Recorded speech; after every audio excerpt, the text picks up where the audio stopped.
Hi, welcome to Talking and Reading from Japan. I'm your host, Hidemi Woods. Here, I'm reading episodes from the books I wrote and talk about them or anything that pops up in my mind.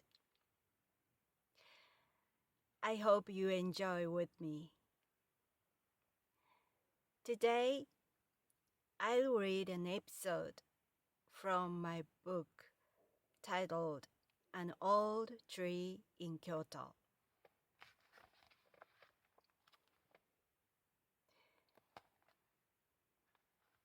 Today's episode I'm reading is called The War Reward Certificate.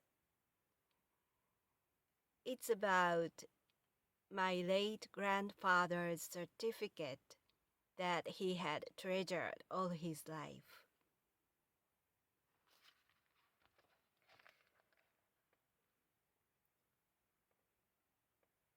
The War Reward Certificate. I answered the phone from my grandfather on my mother's side one day when I was in junior high. I sensed something wrong at once from his unusually somber tone. He wanted to talk to my mother, and she began to tell him repeatedly to wait right there. My grandfather called her to let her know he was going to kill himself. He picked up the payphone at the train station before he took a train to a place where he had chosen to die and said goodbye to my mother. My father rushed into the car to get to the station while my mother stayed home in case my grandfather called again. My father caught him at the station, asked him what was going on, and persuaded him not to take the train. As he didn't want to return home, my father checked him in at a hotel near the station. My mother joined there and they talked him out of killing himself. She came home at night and told me what had happened. As an old custom in Japan, a married couple used to live with the spouse's parents. My grandparents on my mother's side lived with their another daughter and her husband, and they had tackled everyday arguments and disputes. The center of their domestic troubles was often my grandmother. She finally got mad at my grandfather, who had always steered himself away the troubles and stayed out of quarrels. He was a war veteran of World War II and had a reward certificate from the government. She picked it up, said, "Is this piece of paper making you some kind of honorable man?" and tore it before his eyes. Without saying a word, he left home for Atami, which was a Japanese popular seaside resort where my grandparents once visited on their honeymoon. Thankfully, he ended up staying at a hotel with my father instead of committing suicide there. When my grandmother called my mother about his disappearance that night, my mother made her worry all night to punish her by telling a lie that she didn't know his whereabouts. Next day, he calmed down and went home safely. He just told my grandmother he had been in Atami for sightseeing, that she had believed until she died. He was always a quiet, gentle, tolerant man who never seemed suicidal. The war reward certificate must have meant a lot to him, probably a token of his desperate survival for his beloved wife. His choice of a place to die showed their honeymoon was the best time of his life. That was today's episode. It was one of my memories about my favorite grandfather on my mother's side. He was such a gentle, kind, calm, quiet man. And I really, really liked him.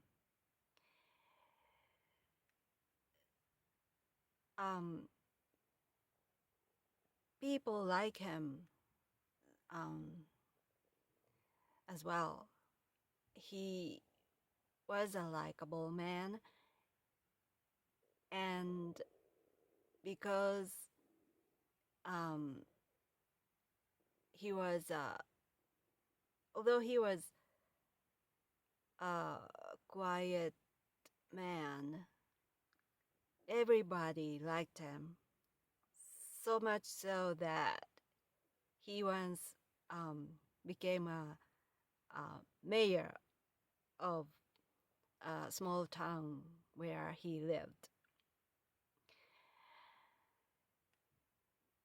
And my grandparents was a nice couple, a happily married couple who got along well each other so much.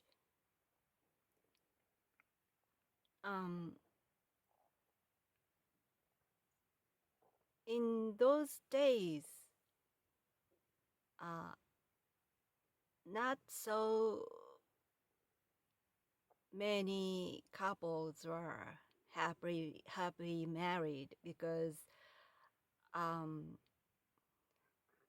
they used to get married by an arranged marriage. So it was not marriage like it is now, but one of the tools to connect families, to make ties between families for families' interest. But uniquely, my grandparents on my mother's side were married, not specifically by arranged marriage, but my grandfather fell in love with my grandmother, who was a distant relative of his. And my grandmother didn't have her parents. I mean, never lived with her parents because her mother was a geisha and she didn't know who her father was. And her mother,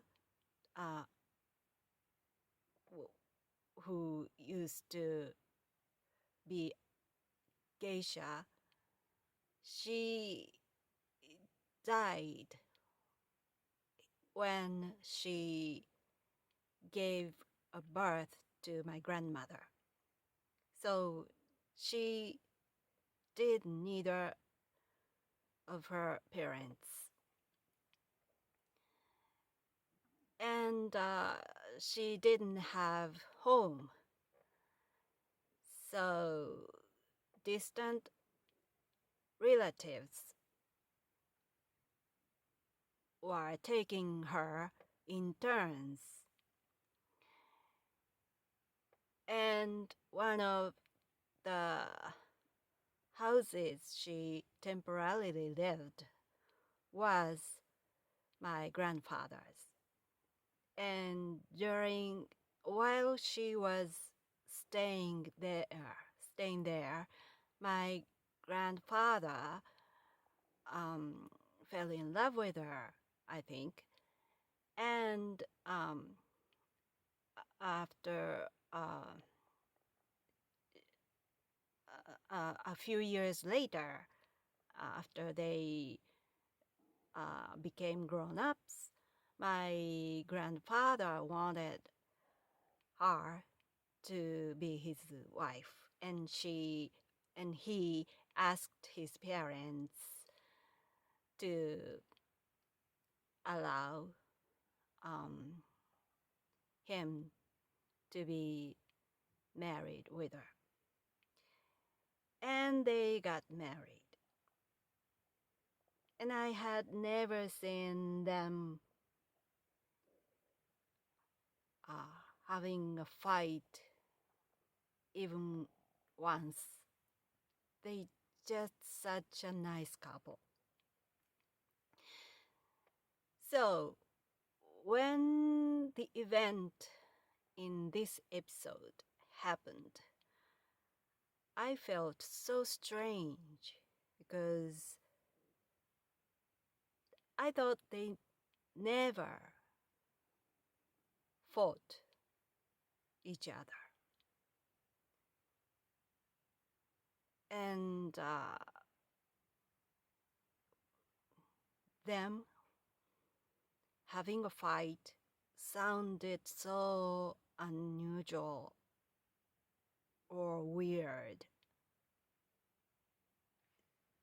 And so I imagined something really bad must have happened between them. Otherwise, they didn't fight. Although they themselves never fought, inside their family, fights were rampant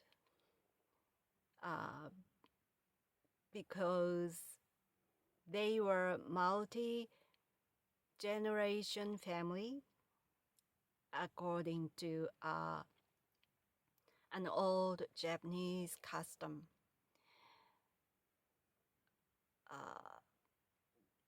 So my grandparents lived with their daughter and their son-in-law and their children. And so 3 generations lived together in a big house. And they were a farming family. They were farmers. And my grandparents had retired from farming long before, and their daughter and their son-in-law were taking up the family business and did the farming. But the problem was my grandmother controlled everything. She tried to intervene every single thing her daughter and son-in-law was doing. So she basically didn't allow their own way. She just tried to continue her way. And so she kept instructing how to farm as the family. But inevitably,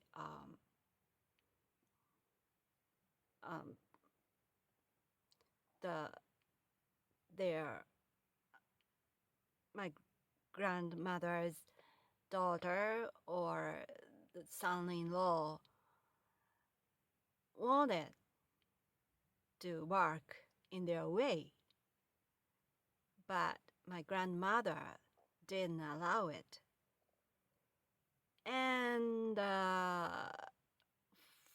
fights occur almost every day regarding the work or anything, how to raise children. So she just kept stepping in the family matters, and it's conflicted between two different generations, and they argued, disputed, quarreled every day. But as a wise man, my grandfather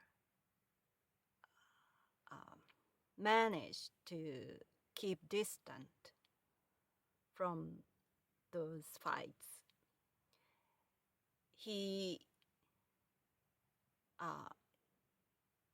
just tried to stay in his own room as much as he could, and didn't tell them what to do. As like my grandmother did.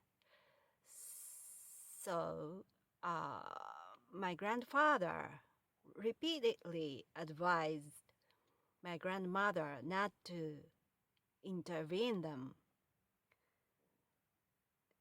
He tried to persuade my grandmother to let them do what they want for farming. But my mother simply couldn't stop intervening, and she ignored my grandfather's advice and constantly intervened her daughter's way. And I suppose that particular day, my grandmother reached the point where she couldn't take it any longer, and she took it out to my grandfather. And she got hysterical, maybe, and she blamed my grandfather that she was the only person who tried to make the family business go well, while my grandfather didn't care about it at all. And that's why fights occurred. But for my grandmother, she was trying to the right thing for her family business. And she was always swallowed into all those disputes and quarrels. But my grandfather was distant and stayed in his room as if nothing was happening in the family. And she got mad, got hysterical, blamed him, and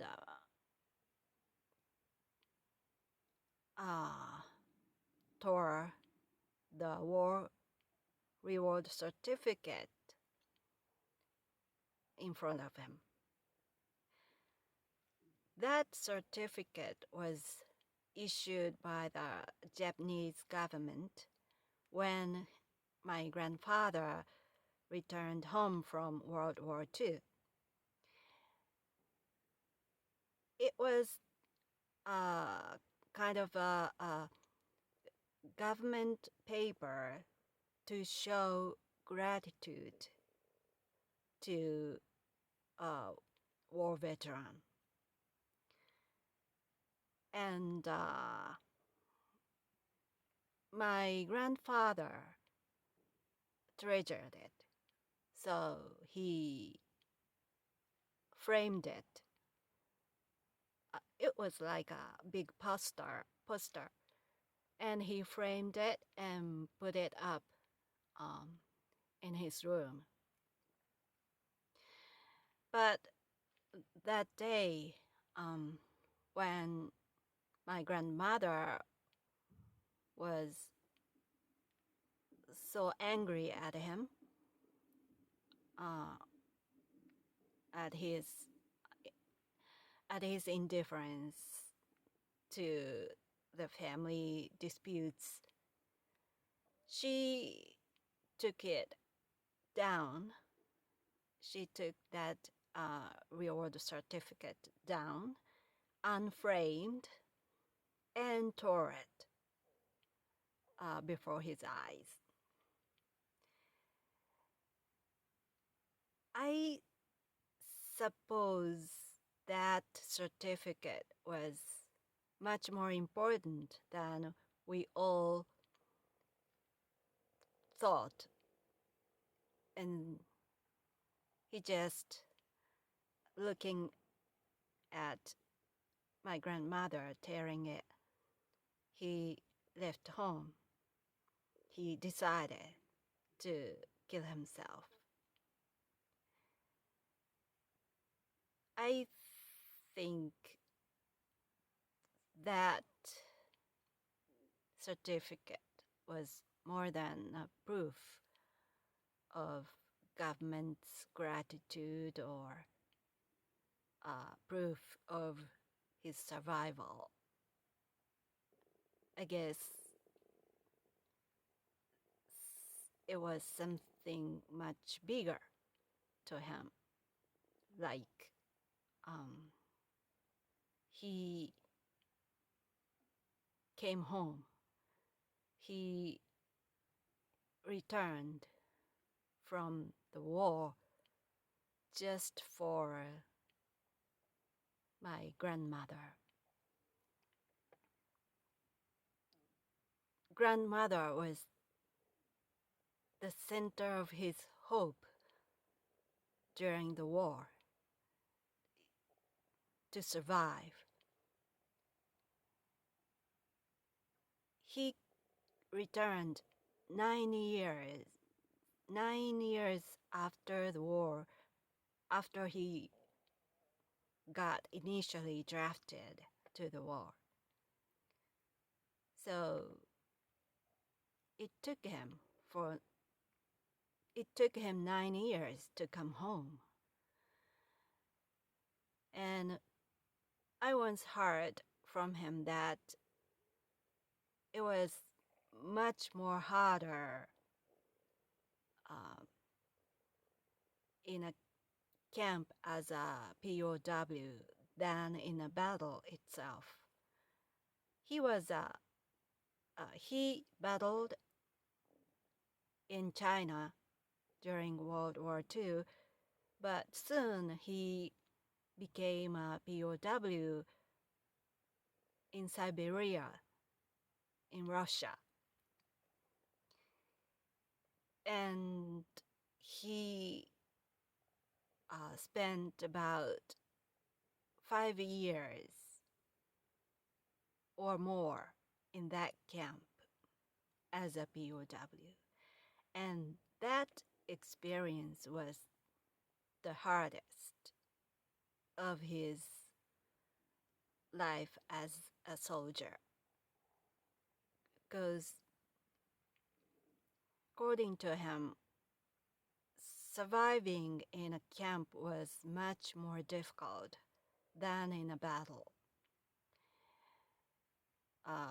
First of all, it was Siberia, where the cold was severe, and so his fellow soldiers died one after another every day from the cold.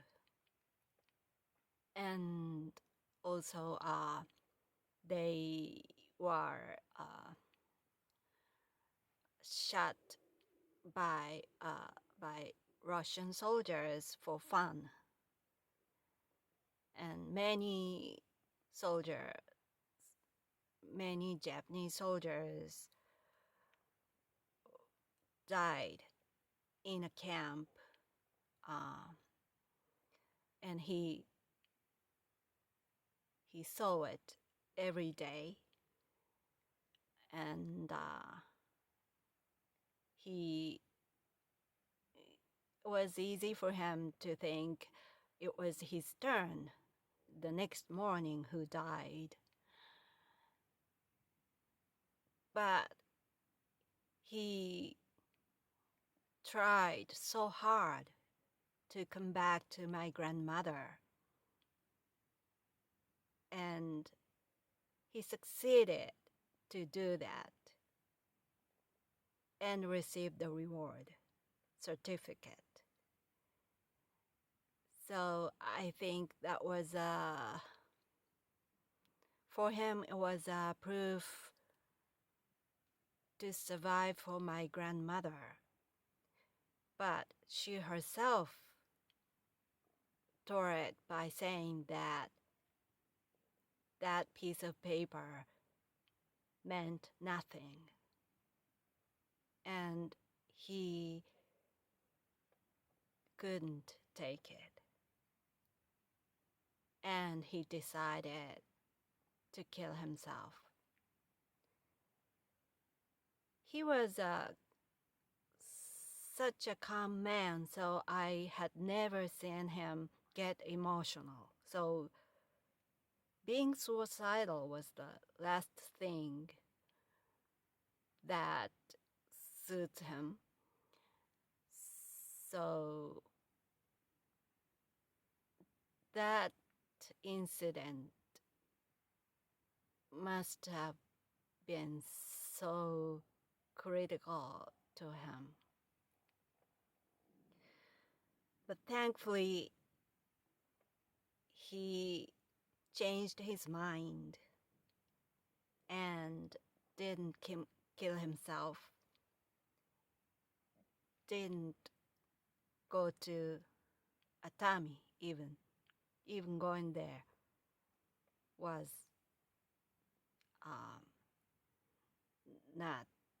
didn't happen. So he just spent one night at a hotel near the station and came home. But